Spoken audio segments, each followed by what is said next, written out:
அனைவருக்கும் வணக்கம். ஆல்ரெடி நம்ம போன வீடியோல விவசாய திட்டங்கள் ஒரு குறிப்பிட்ட திட்டங்கள் முன்னாடி வீடியோல பார்த்தோம். அதோட 2வது பகுதி இது. ஸோ ரிமைனிங் இருக்கிற ஸ்கீம்ஸை இந்த பார்ட்ல பார்ப்போம். ஃபர்ஸ்ட் பரம்பிரகத் கிருஷி விகாஸ் யோஜனா. பரம்பிரகத் கிருஷி விகாஸ் யோஜனா இந்த திட்டம் எதுக்காகனா இயற்கை விவசாயத்தை ஊக்குவிக்கணும் அப்படின்றதுக்காக மத்திய அரசால் தொடங்கப்பட்ட திட்டம்.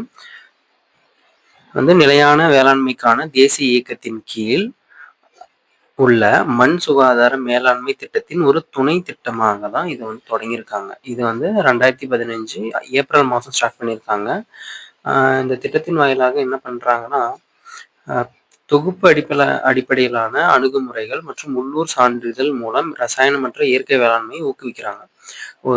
இந்த நிலத்துக்கு ஒரு சான்றிதழ் கொடுத்துருவாங்க. அவங்க செய்யற வேளாண்மைக்கு இயற்கை ரசாயனம் இல்லாமல் இயற்கையாக தான் செய்கிறாங்க அப்படின்னு சொல்லிட்டு ஒரு சான்றிதழ் கொடுத்தாங்கன்னா அது மற்ற பொருள்களை காட்டிலும் ரசாயனம் யூஸ் பண்ணி பயன்படுத்துகிற பொருளை காட்டிலும் ரசாயனம் இல்லாமல் ஒரு வேளாண்மை செஞ்சு விளைவிக்கிற பொருளோட மதிப்பு அதிகம். ஸோ அந்த சான்றிதழ் இருந்துச்சுன்னா அதோட மதிப்பும் அதிகமாக இருக்கும். ஒரு விவசாயிகளுக்கு ரசாயனம் இல்லாமல் வேளாண்மை இயற்கை வேளாண்மை செய்யக்கூடிய விவசாயிகளுக்கு அது ஒரு ஆதரவாக இருக்கும்.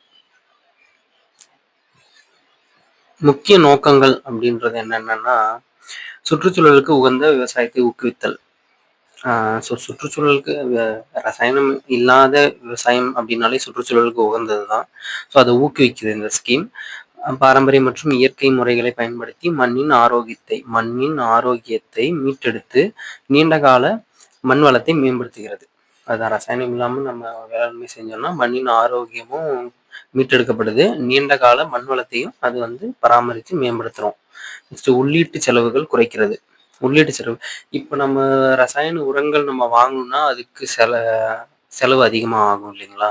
விலை உயர்ந்த செயற்கை ரசாயனங்கள் உரங்கள் பூச்சிக்கொல்லிகளை வாங்குறதுனால செலவு அதிகமாகும். அது சார்ந்து இருக்கிறது, அதோட தேவையை இயற்கை வேளாண்மை குறைக்குது. ஸோ வேளாண்மை செலவு குறைக்குது. அடுத்து விவசாயிகளுக்கு வலுவூட்டுதல். உற்பத்தி சான்றளிப்பு மற்றும் நேரடி சந்தைப்படுத்துதலுக்கு விவசாயிகள் கூட்டமைப்புகளை அமைக்க ஊக்குவிக்கிறது. அதாவது உற்பத்தி சான்றிதழ் உற்பத்தி செய்யறாங்க, அதுக்கு குறிப்பிட்ட சான்றிதழ் கொடுத்துட்றாங்க. நேரடி சந்தைப்படுத்துதலுக்கு கூட்டமைப்பு உருவாக்கி கொடுத்துட்றாங்க. இதன் மூலயமா அவங்களோட விற்பனையை ஊக்குவிக்கிறாங்க. நெக்ஸ்ட் செயலாக்கம் மற்றும் கட்டமைப்பு. இதோட செயலாக்கம் எப்படி இருக்கும்னா குழும அணுகுமுறை. நம்ம திட்டத்துல ஜாயின் பண்ணோம்னா தனியாளா ஜாயின் பண்ண முடியாது. ஒரு குரூப் ஃபார்ம் பண்ணிட்டு அதுக்கப்புறம் தான் ஜாயின் பண்ண முடியும். குரூப் எப்படின்னா 50 பேர், சுமார் 50 பேர் இருக்கணும் அந்த குரூப்ல. ஒருங்கிணைந்து தலா 20 கிடையாது, மொத்தமே 20 ஹெக்டர் இருக்கணும். 50 பேர் சேர்ந்து மொத்தம் 20 ஹெக்டர் நிலம், அதாவது 50 ஏக்கர். ஒரு ஆளுக்கு 1 ஏக்கர் என்ற வீதம் 50 பேர் 50 ஏக்கர் பரப்பளவு கொண்ட தொடர்ச்சியான இயற்கை விவசாய குழுக்களை உருவாக்கணும் ஃபர்ஸ்ட். நெக்ஸ்ட் அதுக்கு சர்டிஃபிகேட் கொடுப்பாங்க, சான்றிதழ். இத்திட்டம் இந்தியாவின் பங்கேற்பு உத்தரவாத அமைப்பு PGS அப்படின்றது பார்ட்டிசிபேட்டரி கேரண்டி சிஸ்டம் அப்படின்றது அமைப்பு மூலியமா சான்றிதழ்களை பயன்படுத்துவதை கட்டாயமாக்குகிறது. அப்புறம் நிதி உதவி. இதுக்கு எவ்வளோ ஃபினான்ஷியல் அசிஸ்டன்ஸ் பண்றாங்கன்னா மொத்த மானியம் எவ்வளோன்னா விவசாயிகளுக்கு 3 ஆண்டுகளுக்கு ஒரு ஹெக்டேர் வேற ஏக்கர் வேற. ஒரு ஹெக்டேர்னா 2.5 ஏக்கர் சேர்ந்தது தான் ஒரு ஹெக்டேர். ஹெக்டேருக்கு 50,000 வரை பெறுவார்கள் 3 ஆண்டுகளுக்கு. அதாவது பார்த்தீங்கன்னா ஒரு விவசாயி 3 வருஷத்துக்கு சேர்த்தி தான் ஒரு ஹெக்டேருக்கு 50,000 வரை பெறுவார். ஒன்று சொல்ல மறந்துட்டேன். இந்த ஸ்கீம்ல ஜாயின் பண்ணோம்னா விவசாயி மினிமம் எவ்வளோ லேண்ட் ஹோல்டிங் வச்சிருக்கணும்னா மினிமம் இல்லை, மேக்சிமம் 2 ஹெக்டேர் வச்சிருக்கணும். 2 ஹெக்டேர் வச்சிருந்தாதான் அவர் மேக்சிமமே 2 ஹெக்டேர் தான் வச்சிருக்கணும். அப்படி 2 ஹெக்டேர் வச்சிருந்தாதான் இந்த ஸ்கீம்ல ஜாயின் பண்ண முடியும். அதாவது குரூப்பா ஜாயின் பண்ணி அப்புறம் அந்த ஸ்கீம்ல அவங்க அப்ரோச் பண்ணுவாங்க. அந்த 2 ஹெக்டேர் வச்சிருக்காரு மேக்சிமம். அதுல 1 ஹெக்டேருக்கு அவங்க குரூப்ல சேர்ந்து ஜாயின் பண்ணிக்கிறாங்க. அந்த 1 ஹெக்டேருக்கு உண்டான மானியம் வந்து 3 வருஷத்துக்கு 50,000 தராங்க. அதுதான் இங்க கொடுத்துருக்காங்க. நேரடி பணமாற்றம், நேரடி பண பரிமாற்றம். இது முன்னாடியே நம்ம பார்த்தோம் இல்லைங்களா, பிரதம மந்திரி கிசான் நிதி திட்டம் அப்படின்னு சொல்லிட்டு, அதில் அமௌண்ட் 6,000 வருஷத்துக்கு கொடுப்பாங்க. அதை எப்படி கொடுப்பாங்கன்னா, இந்த நேரடி பண பரிமாற்ற முறையில் தான் கொடுப்பாங்க. டைரெக்டாக வந்து பேங்க், அதாவது பயனாளியோட பேங்க்லவே வர வச்சிருவாங்க. எவ்வளோ வைப்பாங்கன்னா, மொத்த மானியத்தில் 31,000, அதாவது சுமார் 62% உயிரி உரங்கள், மண்புழு உரம் மற்றும் இயற்கை உரம் போன்ற இயற்கை உள்ளீடுகளை கொள்முதல் செய்வதற்காக விவசாயிகளுக்கு நேரடி பண பரிமாற்றம் மூலம் நேரடியாக வழங்கப்படுகிறது. அதாவது மொத்த மானியத்துல 62% வந்து 31,000. அது வந்து டைரக்டா பேங்க் அக்கௌண்ட்டுக்கு போட்டுடுறாங்க. அது எதுக்காகனா, இந்த மாதிரி உயிரி உரங்கள், மண்புழு உரம், இயற்கை உரம் போன்ற இயற்கை சார்ந்த உரங்கள் வாங்கணும். அதுதான் மெயின் கோல் இதுல. ஏன்னா இது இயற்கை விவசாயத்துக்காக ஊக்குவிக்கிறதுக்காக தொடங்கப்பட்ட ஸ்கீம். நெக்ஸ்ட், உட்கட்டமைப்பு மற்றும் சந்தைப்படுத்துதல். இதுல வந்து இன்ஃப்ராஸ்ட்ரக்சர் எப்படி அவங்க டெவலப் பண்றாங்க, சந்தைப்படுத்துதல், அது மார்க்கெட்டிங்க்கு எப்படி ஹெல்ப் பண்றாங்க அப்படின்றது இதுல சொல்லியிருக்காங்க. இயற்கை விளைபொருட்களின் தொகுப்பு, அளவிலான மதிப்பு கூட்டல், பொதியிடல், பொதியிடல்னா பேக்கேஜிங், தமிழ்ல புரியலன்னா இங்கிலீஷ்ல பார்த்துக்கோங்க. வர்த்தக குறியாக்கம்னா பிராண்டிங். நெக்ஸ்ட், உள்ளூர் போக்குவரத்து ஆகியவற்றுக்காக கூடுதல் நிதி வழங்குகிறது. இவங்க ஆல்ரெடி கொடுக்குற மானியம் அப்படின்றது இல்லாமல் கூடுதலாக நிதி கொடுக்குறாங்க. எதுக்குன்னா, இந்த மாதிரி பிராண்டிங் பண்ணுறதுக்கு, பேக்கேஜ் பண்ணுறதுக்கு, லோக்கல் டிரான்ஸ்போர்ட், அதாவது உள்ளூர் போக்குவரத்துக்கு, வேல்யூ ஆடட் பண்ணுறதுக்கு. மதிப்பு கூட்டினா தானே பொருளோட வேல்யூ அதிகமாகும். ஸோ இதுக்கெல்லாம் அவங்க வந்து கூடுதல் நிதி கொடுக்குறாங்க. நிதிமுறை. இந்த ஒரு ஸ்கீம் எடுத்துக்கிட்டா நம்ம சென்ட்ரல் கவர்மெண்ட்டும் ஸ்டேட் கவர்மெண்ட்டும் எவ்வளோ ஷேர் பண்ணுது அப்படின்றத பார்ப்போம் இல்லைங்களா. இந்த ஸ்கீமுக்கும் சேம், முன்னாடி நம்ம ஒரு ஸ்கீம் ஆல்ரெடி பார்த்துருப்போம். இந்த சேம் ரேஷியோவில் தான் அதுலேயும் கொடுத்துருப்பாங்க. அது என்ன ஸ்கீம்னு இங்கே கமெண்ட் பண்ணுங்க. போன வீடியோவில் பார்த்துருப்போம் அதை. நெக்ஸ்ட்டு அதுதான் எவ்வளோ ஷேர் பண்ணுறாங்கன்னா, மாநிலங்கள் ஜென்ரலாக பொதுவாக நார்மலாக இருக்கிற ஸ்டேட்ஸ்க்கெல்லாம் ஸ்டேட் கவர்மெண்ட் வந்து 40 அப்படின்ற விதத்துலேயும், சென்ட்ரல் கவர்மெண்ட் வந்து 60ன்ற விதத்துலேயும் நிதி பகிர்வு இருக்குது. நெக்ஸ்ட், வடகிழக்கு மாநிலங்கள், இமயமலை மாநிலங்களில் வந்து 90:10 அப்படின்ற விதத்தில் இருக்குது. யூனியன் பிரதேசத்தில் வந்து 100% மத்திய அரசே செலவை ஏற்றுக்கிறாங்க. அடுத்து, தகுதி. இந்த ஸ்கீம்ல ஜாயின் பண்ணணும்னா என்ன தகுதி அப்படின்றது நான் முன்னாடியே சொல்லியிருப்பேன். முன்னாடி 2 ஸ்லைடுக்கு முன்னாடியே சொல்லியிருப்பேன். அதுதான் இங்கே சொல்லியிருக்காங்க. அனைத்து விவசாயிகளும் நிறுவனங்களும் தகுதியுடையவர்கள். எல்லா விவசாயிகளும் நிறுவனங்களும் இந்த ஸ்கீம் ஜாயின் பண்ணுறதுக்கு எலிஜிபிள் தான். தகுதியுள்ள ஒவ்வொரு விவசாயிக்கும் வழங்கப்படும் நிதியுதவி அதிகபட்சம் 2 ஹெக்டேர் நிலத்திற்கு வரம்புக்குட்பட்டது. அதிகபட்சம் வந்து அவங்க லேண்ட் ஹோல்டிங் எவ்வளோ வச்சிருக்கணும், 2 ஹெக்டேர் வச்சிருக்கணும். இத்திட்டத்தின் நிதி ஒதுக்கீட்டில் 30% பெண்கள், அதாவது பெண் விவசாயிகளுக்கு இருக்கணும் அப்படின்னு சொல்லிட்டு முன்னுரிமை கொடுக்குறாங்க. தேசிய வேளாண் சந்தை ஈநாம் கேள்விப்பட்டிருப்பீங்க.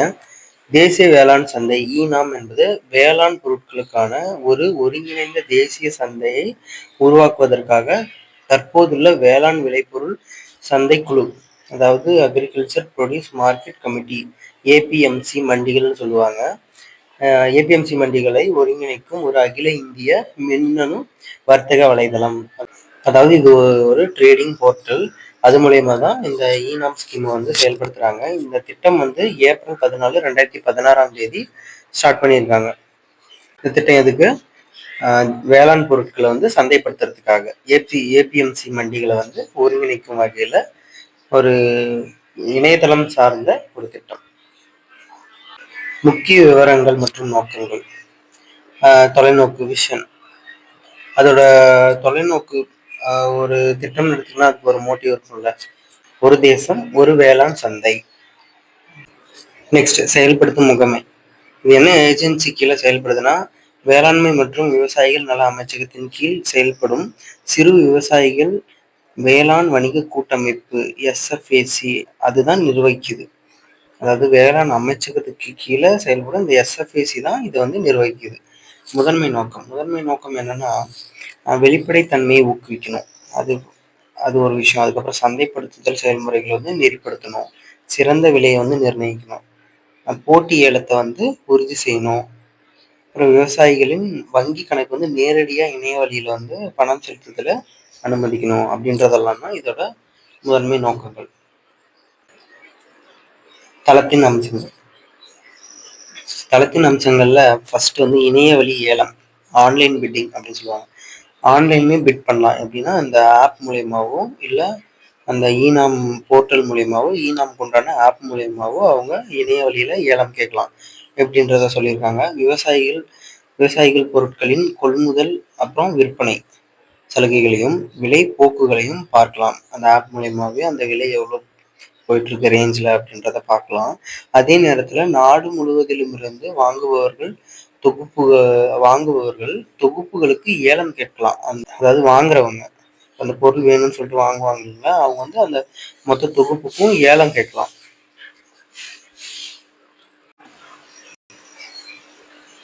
நெக்ஸ்ட் தர மதிப்பீடு. விளைபொருட்களை துல்லியமாக தரம் பிரித்து தரத்தின் அடிப்படையிலான நியாயமான விலை நிர்ணயத்தை உறுதி செய்வதற்காக செயற்கை நுண்ணறிவு அடிப்படையிலான மதிப்பீட்டு கருவியை ஒருங்கிணைத்தல். விளைபொருட்களோட விலையை நம்ம நிர்ணயிக்கணும் இல்லையா, அதை துல்லியமா நிர்ணயிக்குது இந்த ஆப். எப்படின்னா ஏஐ யூஸ் பண்றாங்க. இங்கேயும் செயற்கை நுண்ணறிவு அடிப்படையிலான மதிப்பீட்டு கருவிகளை ஒருங்கிணைத்து நம்ம எவ்வளோ ரேட்டு அப்படின்றத நிர்ணயிக்கிறோம். விளைபொருட்களோட துல்லியமான தரத்தின் அடிப்படையில் அதோட ரேட் எப்படி நிர்ணயிக்கிறோம். ஒற்றைச்சாளர சேவை. சரக்கு வரவுகள், விலைகள் மற்றும் மின்னணு பண பரிவர்த்தனைகள் குறித்த விரிவான தகவல்களை வழங்குகிறது. இந்த ஒற்றைச்சாளர சேவைன்றது சிங்கிள் விண்டோ சர்வீஸ். இது ஒரே விண்டோ வழியா நம்ம சரக்கு வரவுகள், விலைகள், மின்னணு பண பரிவர்த்தனை எல்லா விஷயம் குறித்தான எல்லா விஷயத்தையும் இந்த ஒரு விண்டோ மூலியமாவே நம்ம தெரிஞ்சுக்கலாம். இந்த இடத்துல என்னன்னா இந்த போர்ட்ல சொல்றாங்க. நெக்ஸ்ட் தளங்களின் தளம், பிளாட்ஃபார்ம் ஆஃப் பிளாட்ஃபார்ம்ஸ், பிஓபி. அதாவது எப்படி பிளாட்ஃபார்ம் ஆஃப் தி பிளாட்ஃபார்ம்ஸ் அப்படின்னு சொல்றாங்கன்னா, தளவாட வழங்குனர்கள், கிடங்கு வசதி, தர மதிப்பீடு, நிதி சேவைகள் எல்லாமே இந்த செயலி மூலம் நேரடியாக ஒருங்கிணைக்கிறாங்க. பல்வேறு தளங்களை ஒருங்கிணைச்சுதான் இந்த ஒரு தளம் செயல்படுது அப்படின்றத குறிக்கிறதுக்காக தளங்களின் தளம்னு சொல்றாங்க. மொபைல் அணுகல். இது எப்படி அணுகலாம்னா, பங்குதாரர்கள் எப்படி அணுகலாம்னா பிரத்யேக ஈனாம் போர்ட்டல், அதாவது ஈனாம் போர்ட்டல் இல்லைன்னா மொபைல் ஆப் மூலயமா, ஈனாம்க்கு உண்டான மொபைல் ஆப் மூலயமா பங்குதாரர்கள் இந்த தளத்துக்கு அணுகலாம். தற்போதைய அளவுகோல். இப்போ இந்த ஸ்கீம் எப்படி போயிட்டு இருக்கு அப்படின்றத சொல்லியிருக்காங்க. இந்த இணையதளம் 27க்கும் மேற்பட்ட மாநிலங்கள் மற்றும் யூனியன் பிரதேசங்களில் உள்ள 1400 மண்டிகளை, அதாவது ஏபிஎம்சி மண்டிகள்னு சொன்னோமா முன்னாடி, ஏபிஎம்சி மண்டிகள்னு முன்னாடி சொன்னோம் இல்லைங்களா, அந்த மண்டிகள் 27 மாநில யூனியன் பிரதேசங்கள்ல இருக்கிற 1400க்கும் மேற்பட்ட ஏபிஎம்சி மண்டிகளை ஒருங்கிணைச்சு இந்த தளத்து இப்ப செயல்பாட்டுல இருக்கு. இந்த தளத்துல 1.7 கோடிக்கும் அதிகமான விவசாயிகளும் 2.5 லட்சம் வர்த்தகர்களும் பதிவு செஞ்சிருக்காங்க இப்போ நடைமுறையில அப்படின்னு சொல்றாங்க. அடுத்து இதன் மூலம் 4 லட்சம் கோடிக்கும் அதிகமான வர்த்தக அளவு பதிவாயிருக்கு. 4 லட்சம் கோடிக்கும் அதிகமான ட்ரேட் நடந்திருக்கு அப்படின்றத இப்போ கரண்ட்ல இந்த ட்ரெண்ட்ல இருக்கு அப்படின்னு சொல்றாங்க. பிரதம மந்திரி கிசான் மான்தன் யோஜனா, பிஎம்கேஎம்ஒய் அப்படின்றது இதோட ஷார்ட் ஃபார்ம். இந்த ஸ்கீம் எப்போ ஸ்டார்ட் பண்ணாங்கன்னா 2019 செப்டம்பர் 12 ஜார்க்கண்ட் மாநிலத்துல ராஞ்சி அப்படின்ற ஒரு இடத்துல பிரதமர் நரேந்திர மோடி அவர்களால் ஸ்டார்ட் பண்ணப்பட்டது. இது இந்தியா முழுவதும் உள்ள சிறு மற்றும் குறு விவசாயிகளுக்கு நிதி பாதுகாப்பை வழங்கும் நோக்கில் ஸ்டார்ட் பண்ணியிருக்காங்க. அப்படின்னா இது தன்னார்வ பங்களிப்பு அடிப்படையிலான முதியோர் ஓய்வூதிய திட்டம்.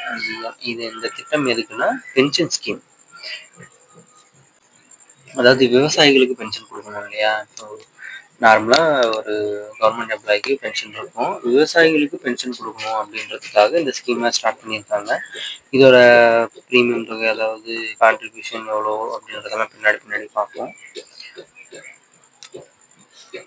இது அதாவது ஒரு ஸ்கீம்னு எடுத்துக்கிட்டா அது எங்க ஸ்டார்ட் பண்ணியிருக்காங்க, அது எப்போ ஸ்டார்ட் பண்ணியிருக்காங்க, அதோட வேறு பெயர்கள் ஏதாவது இருக்கா, அது யார் ஸ்டார்ட் பண்ணியிருக்காங்க, அது யாருக்காக ஸ்டார்ட் பண்ணியிருக்காங்க அப்படின்றத பார்க்கணும். அது எதுக்காக ஸ்டார்ட் பண்ணியிருக்காங்க, இந்த விஷயம் எல்லாத்தையும் நம்ம ஒரு ஸ்கீம் எடுத்துக்கிட்டா பார்க்கணும். நான் முன்னாடி வீடியோலையும் சொல்லியிருப்பேன், இருந்தாலும் இதில் சொல்கிறேன். முக்கிய நன்மைகள். உத்தரவாதமான ஓய்வூதியம், அதாவது கேரண்டீட் பென்ஷன். தகுதியுள்ள விவசாயிகள் 60 வயதை அடைந்த பிறகு மாதத்திற்கு குறைந்தபட்சம் 3000 உறுதியான ஓய்வூதியத்தை பெறுவார்கள். மாசத்துக்கு 3000 ரூபாய் வந்து பென்ஷன் வந்து அவங்க பெறுவாங்க 60 வயதுக்கு பின்னாடி. குடும்ப ஓய்வூதியம். பயனாளி வந்து காலமான, அதாவது இந்த பென்ஷனை வாங்குறவர் வந்து காலமாயிட்டா அது அவரோட ஒய்ஃபுக்கு வந்து ஓய்வூதியத்தில் வந்து 50% தொகை குடும்ப ஓய்வூதியமாக போகும். தகுதி அளவுகோல்கள். இந்த ஸ்கீமுக்கு என்ன எலிஜிபிலிட்டின்றதை பார்ப்போம். வயது வரம்பு. இந்த ஸ்கீம்ல வந்து நம்ம ஜாயின் பண்ணோம்னா 18லேருந்து 40 வயசுக்குள்ள இருக்கணும், விவசாயியா இருக்கணும். நில உடைமை. விண்ணப்பதாரர்கள் 2 ஹெக்டேர் வரை சாகுபடி நிலம் வைத்திருக்கணும். சிறு குறு விவசாயிகளாக இருக்க வேண்டும். அதாவது 2 ஹெக்டேருக்குள்ள இருக்கிறவங்க தான் சிறு குறு விவசாயிகள். அவங்க தான் இந்த ஸ்கீம்ல ஜாயின் பண்ண முடியும். குடியுரிமை. இந்திய குடிமகனா இருக்கும். இந்த ஸ்கீம்ல ஜாயின் பண்ணோம்னா என்னவா இருக்கணும், இந்திய குடிமகனா இருக்கணும். பங்களிப்பு, கான்ட்ரிபியூஷன் எவ்வளோ அப்படின்றத பார்ப்போம். இது ஒரு சமபங்கு பங்களிப்பு திட்டமாகும். சமபங்கு பங்களிப்பு திட்டம். நீங்கள் சேரும் வயதை பொறுத்து உங்களுக்கு 60 வயது ஆகும் வரை மாதந்தோறும் 55 முதல் 200 வரை பங்களிப்பு செலுத்த வேண்டும். அதாவது இந்த ஸ்கீம்ல ஜாயின் பண்ணோம்னா நம்ம ஏஜ் பொறுத்து தான் அந்த ஸ்கீம்ல உண்டான அந்த ப்ரீமியம் ரேட் வந்து ஃபிக்ஸ் ஆகும் போல. அந்த கட்டக்கூடிய தொகை இல்லைன்னா 55லேருந்து 200 வரை இருக்கும் மாதம் கட்டக்கூடிய தொகை. மத்திய அரசு உங்கள் ஓய்வூதிய நிதிக்கு அதே சமமான பங்களிப்பை வழங்குகிறது. நம்ம எவ்வளோ கட்டுறோமோ அதுக்கு ஈக்குவலான அமௌண்ட்டை வந்து மத்திய அரசும் அந்த ஸ்கீம்ல வந்து கட்டும். அடுத்து வேளாண் உட்கட்டமைப்பு நிதி, AIF அப்படின்னு சொல்லுவாங்க. Agriculture infrastructure fund. இது வந்து எப்போ ஸ்டார்ட் பண்ணாங்க அப்படின்னா 2020 ஜூலைல 8ஆம் தேதி ஸ்டார்ட் பண்ணியிருக்காங்க. இது வந்து எதுக்காக ஸ்டார்ட் பண்ணியிருக்காங்க அப்படின்னா ஒரு முக்கியமான வேளாண் உட்கட்டமைப்பு நிதி திட்டம் இது. ஆத்ம நிர்பர் பாரத் அபியான் திட்டத்தின் கீழே. ஆத்ம நிர்பர் பாரத் அபியான் அப்படின்றது நமக்கு தேவையான பொருளை நம்மளே தயாரிச்சுக்கணும், அது மூலயமா நம்ம தண்ணீர் அடையணும் அப்படின்றதுக்காக ஸ்டார்ட் பண்ணதான் ஆத்ம நிர்பர் பாரத் அபியான் அப்படின்ற திட்டம். அது கீழே ஒரு திட்டமாக தான் இந்த வேளாண் உட்கட்டமைப்பு நிதி அப்படின்ற ஒரு வேளாண் சார்ந்த உட்கட்டமைப்புகளை வந்து மேம்படுத்துறதுக்காக தொடங்கப்பட்டது. இது அறுவடைக்கு பிந்தைய மேலாண்மை மற்றும் சமுதாய வேளாண் சொத்துக்கள் தொடர்பான சாத்தியமான திட்டங்களுக்கு நடுத்தர மற்றும் நீண்டகால கடன் நிதியுதவி வழங்குவதற்காக வடிவமைக்கப்பட்ட ஒரு மத்திய துறை திட்டமாகும். அதாவது இப்போ நம்ம அறுவடைக்கு பின்னாடி உட்கட்டமைப்பு வசதி தேவை. ஏன்னா நம்ம அறுவடை செஞ்சுட்டா அதை கிடங்குல வைக்கணும், இல்லைன்னா அப்படியே வெளியில வச்சுட்டாக்க அது மழை வரும், அது நம்ம என்ன நடக்கும்னு சொல்ல முடியாது. ஸோ அதுக்குன்னு ஒரு பாதுகாப்பான இடம் வேணும் இல்லைங்களா, அதுக்காக ஒரு கிடங்கு வசதி வேணும், ஒரு மண்டிகள் இருக்கணும். அந்த மாதிரி நம்ம இருந்தால் தான் அதில் சேஃபாக வைக்க முடியும். அதுதான் சொல்கிறாங்க, அறுவடைக்கு பிந்தைய மேலாண்மை மற்றும் சமுதாய வேளாண் சொத்துக்கள் தொடர்பான சாத்தியமான திட்டங்களுக்கு ஒரு நீண்ட கால கடன் நிதியுதவி வழங்குறாங்க அப்படின்றத இந்த திட்டத்தில் சொல்கிறாங்க. முக்கிய நோக்கம் அப்படின்றது என்னன்னா, பண்ணை நுழைவாயில் உட்கட்டமைப்பு, ஒருங்கிணைப்பு மையங்களையும் அறுவடைக்கு பிந்தைய வசதிகளையும் கட்டமைத்து நவீனமயமாக்கி மேம்படுத்துதல். அறுவடைக்கு பிந்தைய வசதிகள் கட்டமைத்து எல்லாத்தையும் வந்து நம்ம மேம்படுத்தி நவீனமயமாக்கணும் அப்படின்றது இதோட ஒரு நோக்கம். வீணாவதை குறைத்தல், அறுவடைக்கு பிந்தைய இழப்புகளை குறைப்பதற்கு விவசாயிகளுக்கு ஒட்டுமொத்த மதிப்பு பெறுதலை மேம்படுத்தல். அறுவடைக்கு பிந்தைய வந்து இழப்புகள் இருக்கும், அந்த இழப்புகளை வந்து குறைக்கணும் அப்படின்றது இதோட ஒரு நோக்கம். வேலை வாய்ப்பை மேம்படுத்துதல், கிராமப்புறங்களில் தனியார் துறை மற்றும் தொழில் முனைவோர்கள் முதலீட்டை ஊக்குவிப்பதன் மூலம் புதிய விவசாய வேலை வாய்ப்புகளை உருவாக்குதல். அதாவது கிராமப்புறத்துல தனியார் துறை அப்புறம் தொழில் முனைவோர் இவங்களோட இன்வெஸ்ட்மெண்ட் முதலீட்டை வந்து ஊக்குவிப்பதன் மூலமாக புதிய விவசாய வேளாண் வேலைவாய்ப்பை, அதாவது விவசாயத்துல புதிய வேலைவாய்ப்பு உருவாக்கலாம் அப்படின்றது திட்டத்தோட இன்னொரு நோக்கம். நிதியுதவி மற்றும் சலுகைகள். என்ன ஃபினான்சியல் அசிஸ்ட் பண்றாங்க அப்படின்றத பார்ப்போம். மொத்த நிதி வங்கிகள் மற்றும் நிதி நிறுவனங்களால 1,00,000 கோடி நிதியுதவி வசதி வந்து இந்த ஸ்கீமுக்காக விநியோகிச்சுட்டு வராங்க அப்படின்றது ஒரு விஷயம். வட்டி மானியம் கடன் வாங்குபவர்கள் 2 கோடி வரையிலான கடன்களுக்கு ஆண்டுக்கு 3% வட்டி மானியத்தை பெறுவார்கள். இந்த மானியம் அதிகபட்சமாக 7 ஆண்டுகளுக்கு வழங்கப்படுகிறது. அதாவது கடன் வாங்குறாங்க அப்படி ஒரு வாங்குறவங்க 2 கோடி வரைக்கும் கடன் வாங்கலாம் இந்த திட்டத்தின் கீழே. அது உங்களுக்கு வந்து கடன் வாங்குறாங்கன்னா அவங்களுக்கு ஒரு இன்ட்ரெஸ்ட் ரேட் ஃபிக்ஸ் பண்ணுவாங்களா, அது வந்து 3% வட்டி மானியம் வழங்குறாங்க. இந்த 3% வட்டி மானியம்ன்றது எத்தனை வருஷத்துக்கு அவங்க கொடுப்பாங்கன்னா 7 வருஷத்துக்கு தான். அதுக்கப்புறம் போனால் அது வேற ரேட்டாக இருக்கும். அடுத்து கடன் உத்தரவாதம். சிஜிடிஎம்எஸ் திட்டத்தின் கீழ் 2 கோடி வரையிலான கடன்களுக்கு கடன் உத்தரவாத பாதுகாப்பு வழங்குகிறது. கடன் வந்து கேரண்டியா கொடுப்பாங்க அப்படின்றது சிஜிடிஎம்எஸ்சி ஸ்கீம் கீழே இது வந்து உறுதியாக கொடுப்பாங்க அப்படின்றத சொல்லியிருக்காங்க. ஒருங்கிணைப்பு இத்திட்டம் மற்ற மத்திய மற்றும் மாநில அரசு மானிய திட்டங்களுடன் ஒருங்கிணைவதற்கு வழிவகை செய்கிறது. முக்கிய நன்மைகள்.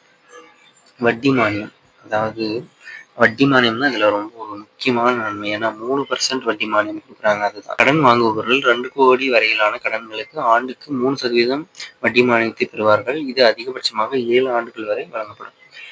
நம்ம முன்னாடி சிஜிடிஎம்எஸ்சி அப்படின்னு ஒன்று பார்த்தோம்ங்களா, அதோட அப்ரிவேஷன் என்னன்னா credit guarantee fund trust for micro and small enterprises அப்படின்ற ஒரு திட்டத்தின் கீழே தான் அந்த 2 கோடி அப்படின்றது கடன் கொடுப்பேன் அப்படின்றது உறுதி அளிக்கிறாங்க அப்படின்னு முன்னாடி நம்ம பார்த்துருக்கோம். இந்த ஒரு திட்டத்தின் கீழே தான் அந்த 2 கோடி வரைக்கும் நம்ம கடன் உத்தரவாதம் கொடுக்குறாங்க. தகுதியுள்ள பயனாளிகள் யார் யார் தான் எலிஜிபிலிட்டி இந்த ஸ்கீமுக்கு அப்படின்னு பார்த்தோம்னா, இந்த நிதி உள்ளூர் தொழில் முனைவோர், சமூக சொத்துக்கள் மற்றும் விவசாய குழுக்களை இலக்காக கொண்டுள்ளது. அதாவது உள்ளூர் தொழில் முனைவோர், சமூக சொத்துக்கள் மற்றும் விவசாய குழுக்கள் இவங்களை தான் மெயின் இலக்காக வச்சிருக்கு. அது தகுதி பெறும் நிறுவனங்கள். எந்தெந்த நிறுவனங்கள் வந்து இந்த ஸ்கீமுக்கு தகுதி பெறும் அப்படின்னா, விவசாயிகள் மற்றும் வேளாண் தொழில் முனைவோர் மற்றும் ஸ்டார்ட் அப்ஸ். விவசாயிகள் இருக்கணும், வேளாண் தொழில் முனைவோராக இருக்கணும், இல்லைன்னா ஸ்டார்ட் அப்பாக இருக்கணும். அதுக்கப்புறம் வேற யாரெல்லாம் இதுக்கு எலிஜிபிள்னா, விவசாய உற்பத்தியாளர் அமைப்புகள் எஃபிஓஸ், இல்லைன்னா farmer producer organisation. Farmer producer organisation தான் எஃபிஓஸ்ன்னு சொல்றாங்க. இது சுய உதவி குழுக்கள், செல்ஃப் ஹெல்ப் குரூப்ஸ் அவங்க, மற்றும் அப்புறம் கூட்டு பொறுப்பு குழுக்கள், ஜாயிண்ட் லைபிலிட்டி குரூப்ஸ் இவங்கெல்லாமும் இந்த திட்டத்துக்கு கீழே தகுதி பெறலாம். அடுத்து முதன்மை வேளாண்மை கடன் சங்கங்கள், பேக்ஸ்ன்றது என்ன, பிரைமரி அக்ரிகல்ச்சர் கிரெடிட் சொசைட்டிஸ் அவங்க. அடுத்து வந்து சந்தைப்படுத்தல் கூட்டுறவு சங்கங்கள், மார்க்கெட்டிங் கோஆபரேட்டிவ் சொசைட்டிஸ் இவங்கெல்லாம் இந்த ஸ்கீம் கீழே வராங்க. மாநில முகமைகள் மற்றும் வேளாண் விளைபொருட்கள் சந்தை குழுக்கள், ஏபிஎம்சி மண்டிகள் நம்ம பார்த்தோம்னா அது. அப்புறம் பிபிபினா பப்ளிக் பிரைவேட் பார்ட்னர்ஷிப். தகுதியான உட்கட்டமைப்பு திட்டங்கள். இந்த நிதி அறுவடைக்கு பிந்தைய மேலாண்மை மற்றும் சமூக விவசாய சொத்துக்கள் போன்றவற்றில் கவனம் செலுத்தி சாத்தியமான திட்டங்களுக்காக ஒதுக்கீடு செய்யறாங்க. அதாவது அறுவடைக்கு பிந்தைய மேலாண்மை, அறுவடைக்கு பிந்தைய செலவுகளுக்காகவும் சமூக விவசாய சொத்துக்களுக்காகவும் மெயினா அவங்க கவனம் செலுத்துறாங்க. அதுக்காக கடன் உதவி தராங்க. என்னதான் உட்கட்டமைப்பு வசதி மேம்படுத்துவாங்க அப்படின்னா, குளிர்பதன சேமிப்பு கிடங்கு, குளிர்பதன சங்கிலி மற்றும் கிடங்கு.